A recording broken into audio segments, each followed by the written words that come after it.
On our planet, there seems to be an infinite number of beautiful places one can visit, with an equal number of spectacular things to admire.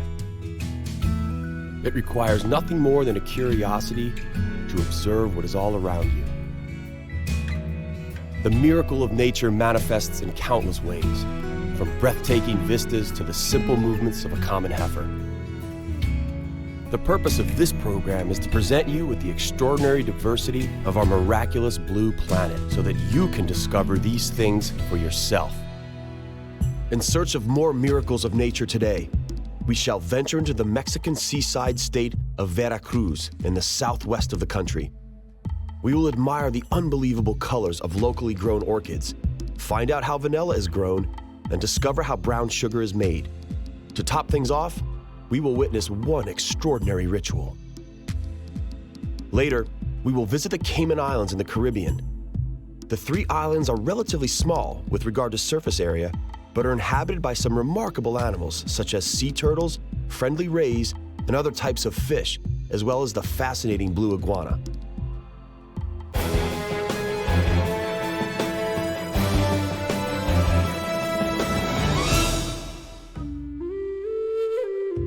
The flora of Veracruz is possibly the most diverse in the whole of Mexico. Veracruz became known the world over, particularly due to its orchids.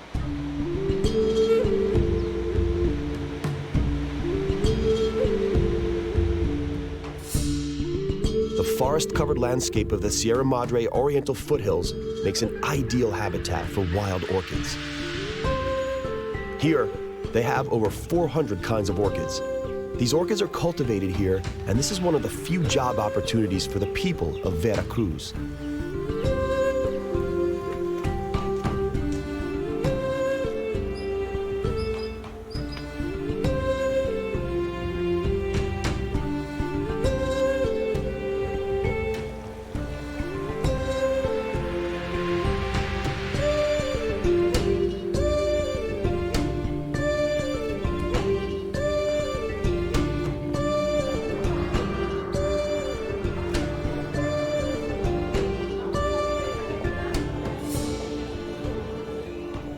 Orchids of all shapes, sizes, and colors can be found in giant greenhouses as well as on outdoor flower beds.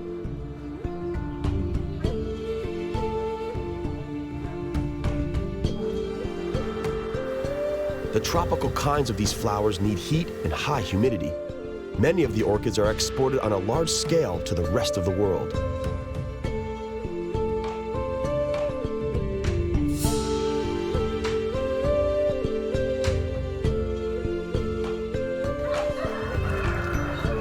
Claudio, a young botanist, inherited a love for the job from his parents, who began cultivating orchids some 40 years ago.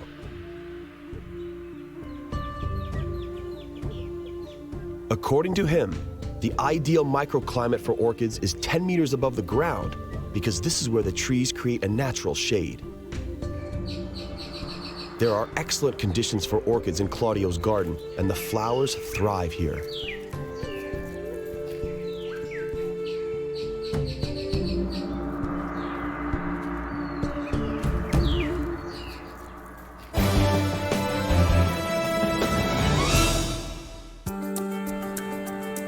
An old local legend recounts the death of 2 lovers. Soon, a strange bush grew in the place where the lovers died. One morning, a stunning flower bloomed on the bush and saturated the area with a mesmerizing aroma.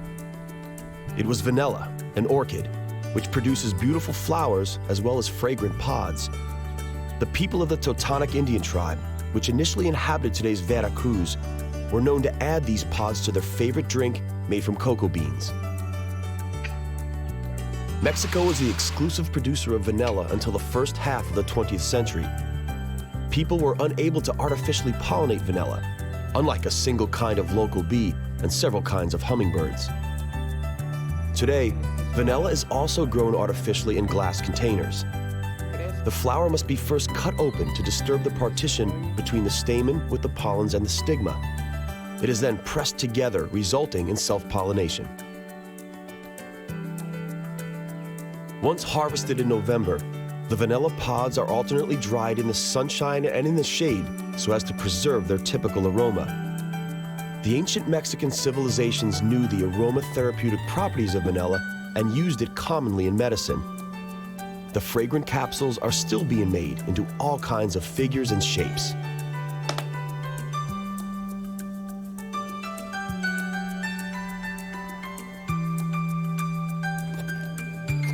Vanilla is most commonly used in the kitchen, though.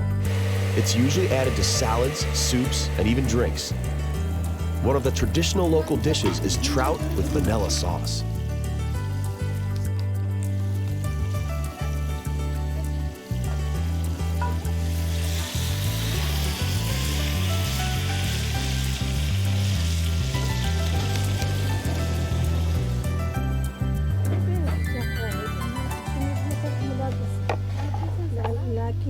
Quiero arroz, doña.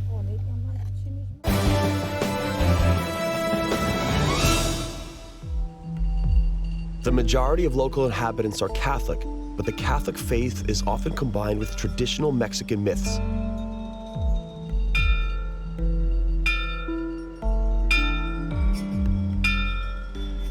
For thousands of years, the northernmost part of Veracruz has been inhabited by the Huastek tribe. In the Huastek language, the name Chicontepec, which is the name of a local town, means 7 hillocks. The town lies at the foot of one of them.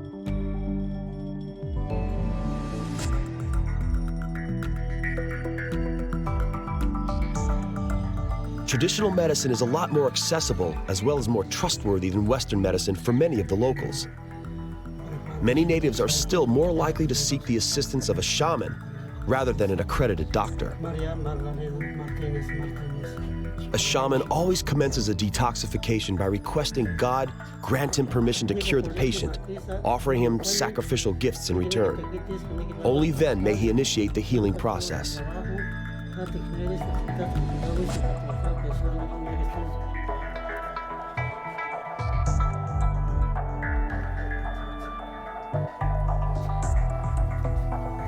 Primero Dios, con las gatos, pensé en la sorte, pensé en la sorte, pensé bastante, cuando no tenemos mispa, ni pasote, ni trance, pero más que pasarle, pero más que cuál, no te quistes.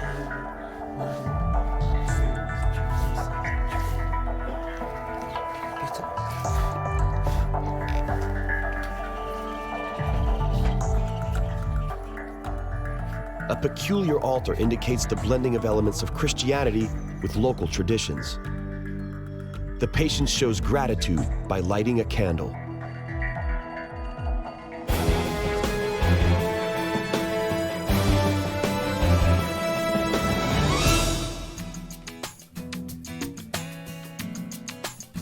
The Huastek people also cling to other traditions passed on from their ancestors. Agricultural production is one of them. The marketplace on the square in Chicontepec offers a wide variety of crops that are grown on the surrounding fields.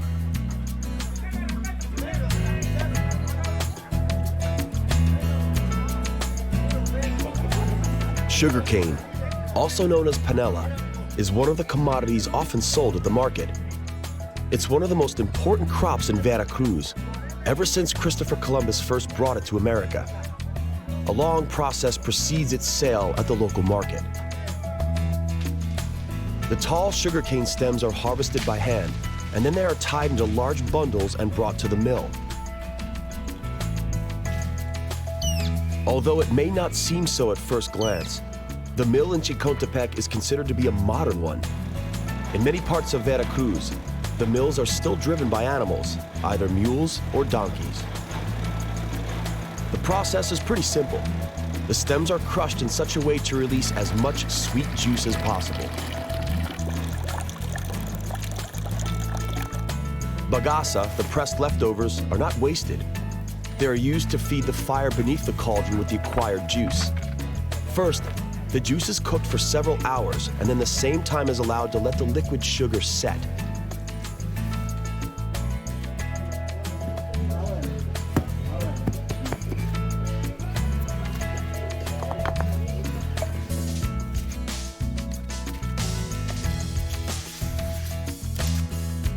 The finished sweet cones are wrapped in sugarcane leaves and taken to the market.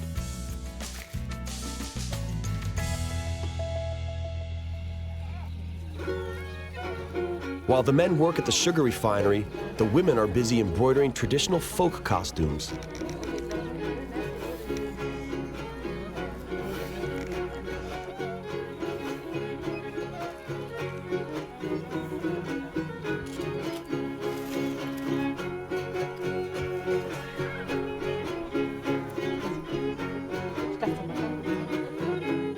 The men often pass the time playing music on various instruments. The traditional local music is known as haranas.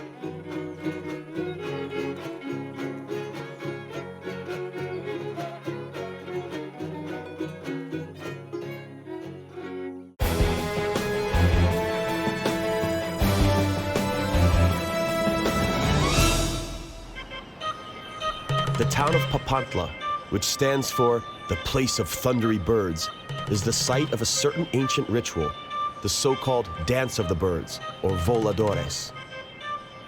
The strange statue above the town symbolizes tradition also. This unique ritual is taught to children from the age of 6. Cruz Ramirez currently explains the principles of the ritual to the children. According to him, the trick is not in acrobatic abilities, but in spiritual balance.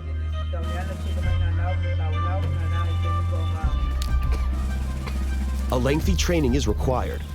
The pupils are taught to tie themselves firmly and then get used to hanging head down. To start with, they are not very high. When they are no longer afraid, something that is verified by checking the pulse, they are allowed to climb up. Many different cultures carried out similar rituals all over Central America, but it survived unchanged only in Papantla.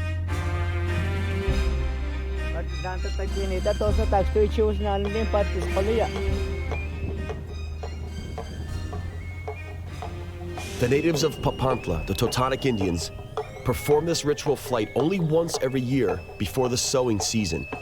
Today, it is performed all year round.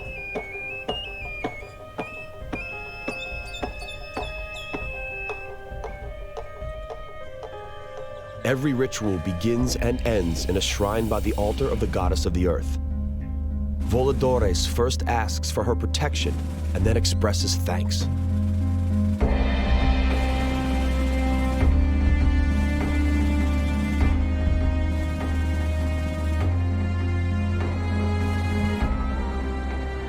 Today, Voladores is performed on higher masts than in the past to further impress the spectators. The original mast was 18 meters high, and each participant managed to circle it 13 times in one jump. The total tallied up to 52 rounds. The numbers most probably corresponded to the Maya calendar, where the number 13 played a significant role and where the sacred cycle comprised 52 years.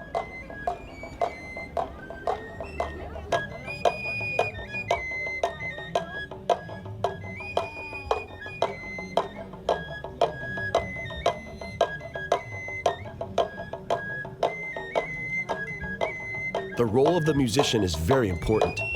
He plays for the sun the entire time. He climbs up last, and once there, he turns in all the cardinal directions and addresses the sun, the earth, the moon, and the rain, asking for favorable conditions. The climax of the ritual is the flight itself.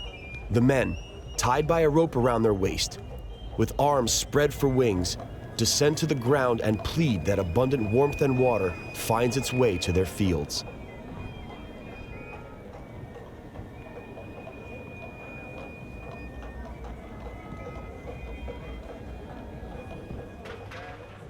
Let us bid these men who imitate the flight of birds and the entire state of Veracruz farewell.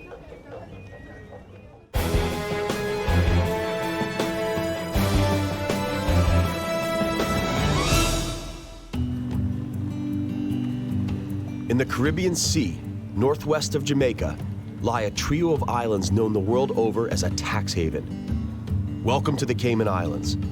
Its nature is equally noteworthy, especially due to several kinds of fascinating animals.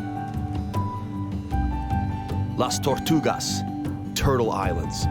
This was the original name of the Cayman Islands. The coastline is inhabited by immense schools of sea turtles. Today, there are a lot less turtles here.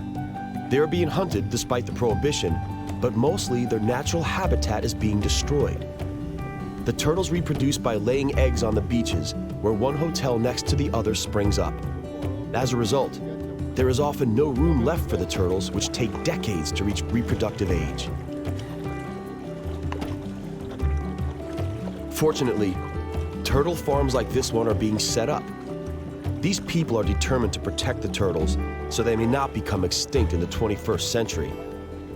The different tanks swarm with turtles of all sizes, ranging from giant ones weighing up to 600 kilos to the tiniest babies.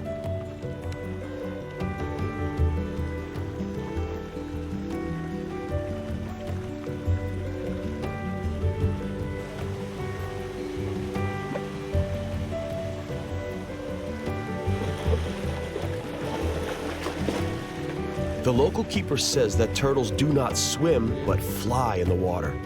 The movement of their fins indeed resembles the movement of birds' wings. These turtles manage to move pretty fast.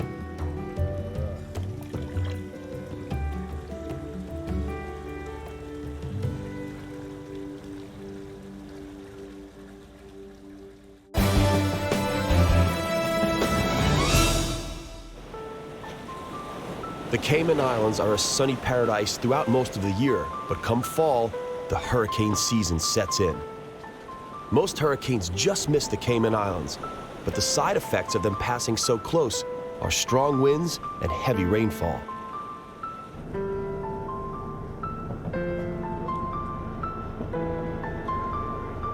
Just a short distance from the shore, we encounter another unusual creature.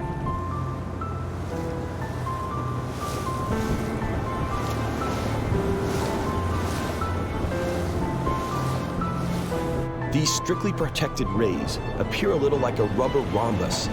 The ones seen here have become fond of humans. For a treat, they are willing to be petted or even attach themselves to humans just like a nozzle of a vacuum cleaner. They feed on plankton and so are harmless and have no teeth. It is said that swimming with rays is therapeutic.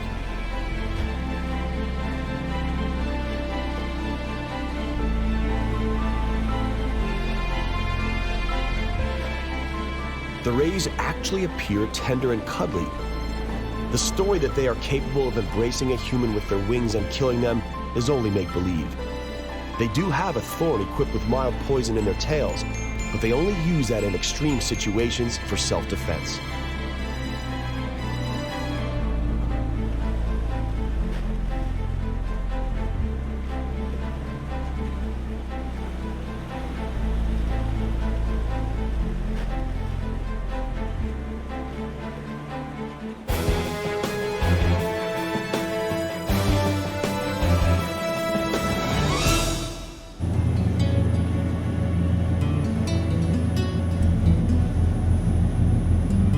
The rays and many other marine animals make the Cayman Islands a diving paradise.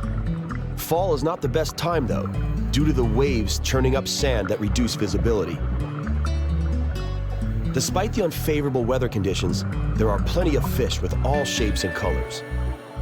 These underwater gardens are surprisingly fragile. The gradual warming of the seas, the increasingly more violent storms, and the pollution brought in by currents from North America are having devastating effects.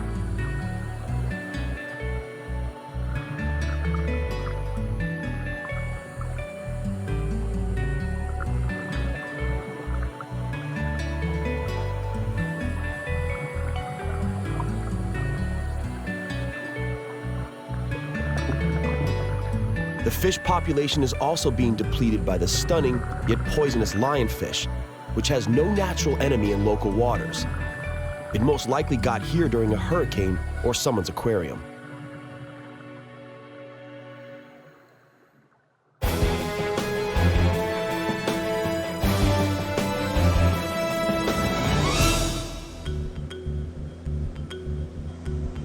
Only about 15 people live on the tiny island of Brac.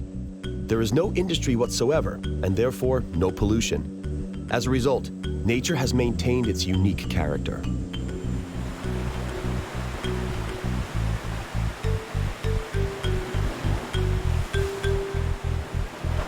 Brac means cliff in Old Gaelic. Cliffs line the entire island, rising 43 meters high. These cliffs were made famous on the silver screen by Steve McQueen when he threw himself off this cliff into the raging ocean in one of the scenes from the movie Papillon.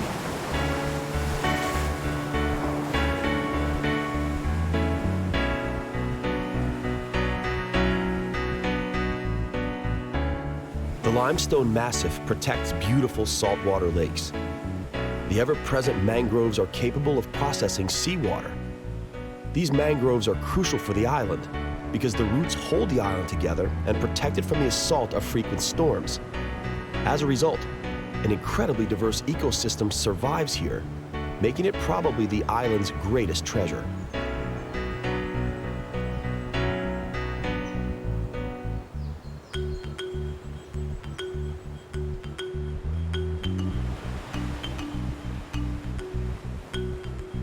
Rebecca's Cave is a national monument. In 1932, there was a particularly terrible storm, forcing one family to seek refuge here in this cave. Their little daughter, Rebecca, was hurt during the storm and sadly died in the cave. The legend has it that her soul begged for mercy up in heaven, and so the rest of the family was spared.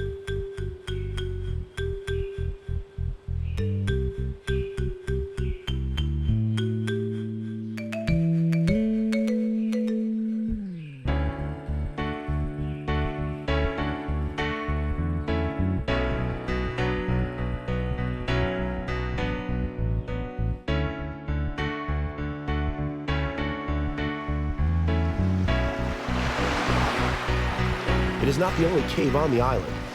Brac is literally drilled through and through, making it a perfect habitat for all kinds of insects and rare bats.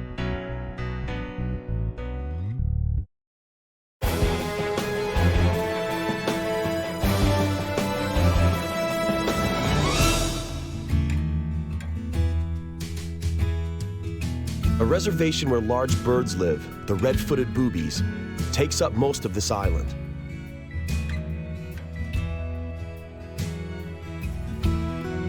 Their biggest colony in the southern hemisphere is right here, a colony that is unique even on a global scale. Alongside the boobies, the endangered frigates, as well as many kinds of rare herons, also nest here.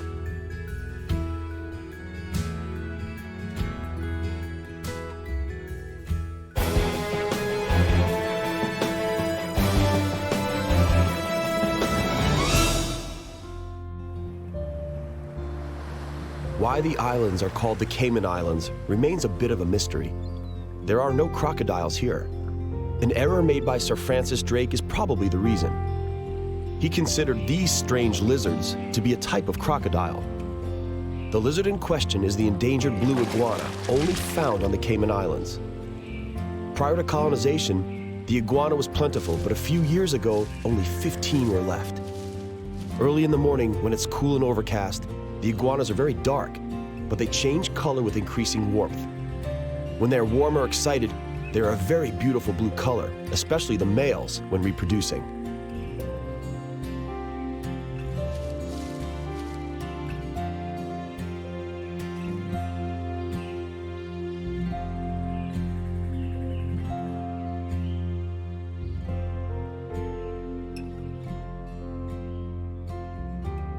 We wish the iguanas and all the endangered species a long and peaceful existence on the Cayman Islands.